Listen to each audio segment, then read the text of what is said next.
शैबा अपनी वालिदा सैयदा सलमा के साथ यसरब में अपना बचपन गुजार रहे थे, जबकि जनाब हाशिम की वफ़ात हो चुकी थी।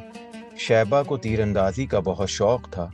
एक दिन यसरब में रहने वाले एक साहब जनाब साबित बिन मंजर ने शैबा को देखा कि जब आपका तीर निशाने पर लगता तो आप बड़े फ़ख्र से कहते, मैं हाशिम का बेटा हूँ, बतहा यानी मक्का के सरदार का बेटा। साबित बिन मंजर मक्का गए और शैबा के चचा यानी के हाशिम के भाई मुतलिब से मिले। तुम्हारा भतीजा यसरब में है, क्या ये मुनासिब है कि तुम्हारे होते हुए तुम्हारा भतीजा गरीबुल वतनी में जिंदगी गुजारे?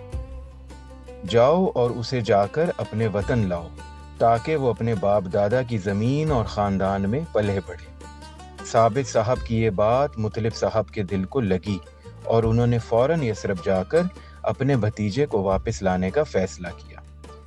मुतलिब यसरब गए और सैयदा सलमा से दरख्वास्त की कि आप मक्का में अपने शौहर के वतन में ज़िंदगी गुजारिए और वहीं पर शैबा की परवरिश करना भी मुनासिब है।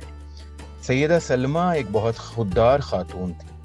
आपका ताल्लुक मुअज़्ज़िज़ कबीले बनी नज्जार से था और आप एक कामयाब ताजिर भी थी।